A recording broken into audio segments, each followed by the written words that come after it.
everybody, this is Miss Keita. I'm actually picking up my son from work and I decided to get on here. I haven't been on here in a while because anyone that's been actually looking, they'll know that my mom had been in the hospital or whatever.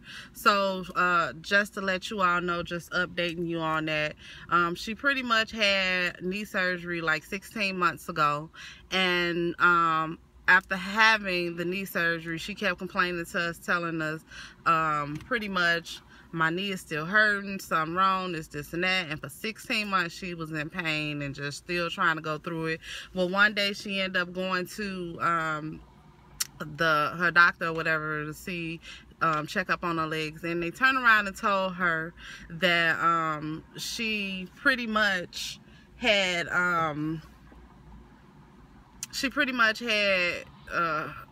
her leg had got infected. So when they told her that her leg had got infected, they said to her that she needed to go, you know, get the surgery and get it redone or whatever the case may be, and be on some antibiotics.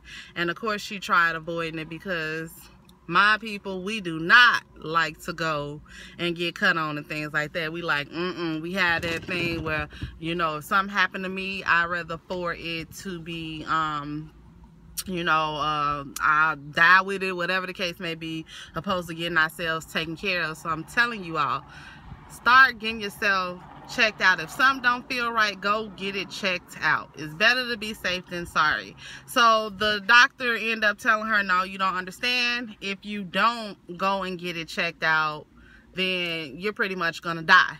So it was a life or death situation. She did do it. Granted, she went in on July the 7th or whatever to have her surgery. And then this thing, you know, by her being amongst like having being on Coumadin and things like that, and them taking it off and giving her the shot in belly, she ended up getting what they call hematoma, which, as the nurse explained to me, is a big fancy word for bruises. However, one bruise, her bruise were knots, and one of the knots were like 2 pounds or whatever. And she kept telling them her leg was numb, this and that. And so she went to the rehabilitation, and I'm gonna be honest with you all, it's like 50-50 on that. The reason why I say that is because the nurses that was with my mom was the best. Like, for me to go out and spend money on nurses or whatever just to thank them for taking care of my mom, because at the end of the day it's their job, but I definitely am, you know, appreciate them taking care of my mom as if she was their own. So big ups to you all. If y'all ever see it, I love you much. You just don't know, just within them few weeks, you know, you gain like some people to have respect for the nurses and things like that. So pretty much I got a phone call from my mom, was like, I need to have a procedure. And you know what, I thank God for giving me a job, this and that, but I also thank him for giving me my mother. I didn't have a mammy, I had a mother. She raised myself and my 3 brothers as well as 6 other kids, you know, whatever the case may be. So I really appreciate the woman that she is, the strength that I see her overcoming. I mean, she's just a strong person and always been my mentor, my best friend, and I can go to her or whatever the case. And so anyway, I get the phone call and they was like, you need to come in there or whatever so that she can have this procedure where she was going to get another port in her chest because one of the nurses end up pushing it to where it pops and things like that. So, you know, you just move on or whatever the case may be, and just praise God that she's able to survive that. Well, when I get there, I'm sitting down, I'm like, okay, 2:30 comes along, 3 o'clock comes along, we like, what's going on? One nurse that I passed by and I had never seen before, she pretty much was like, are you ready? You got all your stuff? And we looking like, what? And then the lady's confused saying, you're in 205, you in this and that. I can say it now since she's not in there.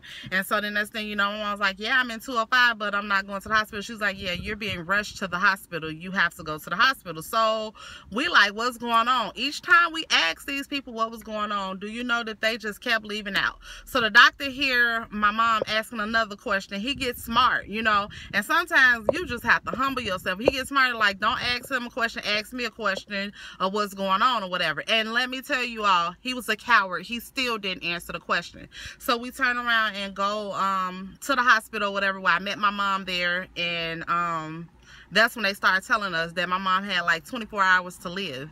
And so I was just like, what the heck, you know, like, what's really going on? Then that's when we found out that she got blood clots up and down her right legs, this and that. Remember, I'm just saying, she said that her thigh on up to her groin was numb, and then she had this one. So when you're on blood thinners, everybody know, like, you have to be careful. Cuts, like a little cut can pretty much make you bleed to death or whatever. So everywhere they gave her shots, it had knots in it. It still have knots in it to this day or whatever. And she turned around and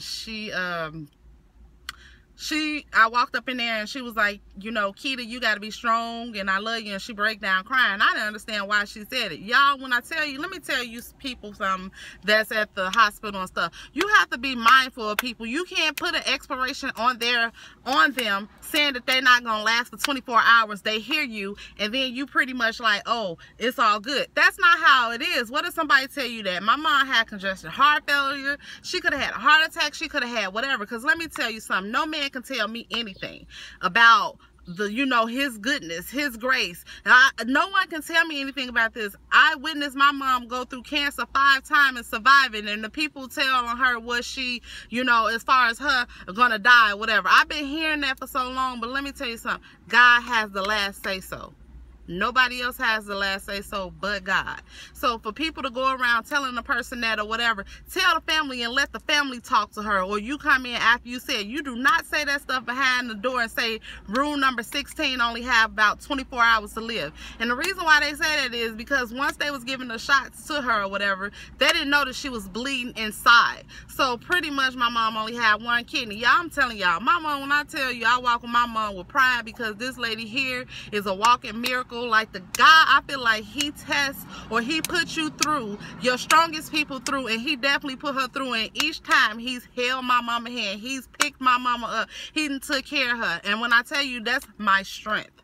That is my strength. That is, I would not ask for nobody else's mother. You know, I know everybody said they had the best mom in the world. I really believe that. I breathe that, and I thank God for the gift that he ended up giving me. She may have given me life and God given me life, things like that, but he gave me the greatest gift that I could ever ask for, you know. And so like I said, anyway, she turned around and she go in there and she you know, was upset and all that. And you know, this girl at my job, she ended up giving me holy water.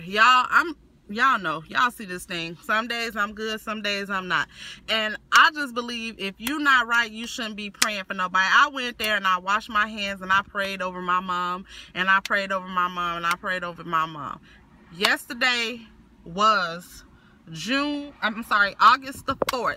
My mom came home on a walker, walking out of the hospital. You can't tell me how good God is because I already know. So, you know, I just want to come on here and encourage somebody and tell you, in spite of everything, God is great. He's awesome. He's magnificent. Don't let nobody try to treat you to where you don't supposed to praise your God. That's God, you know, whatever. So I just want to let you all know that, you know, everything's gonna be all right. This is only part of my story. I'm getting myself right so I can tell y'all my testimony, my other story. You know, this is me testifying or whatever about my mom and how great God is. But I'll have something else. I'm telling y'all, I got some surprises up my sleeve just so you all know the things that I go through, and then the face that women and some men put on their face to make it seem like we are just doing awesome, we're doing great, you know, and then we're really not. Inside, you just dying. You get what I'm saying? So anyway, you all be good, be blessed, and I love you much. Mwah.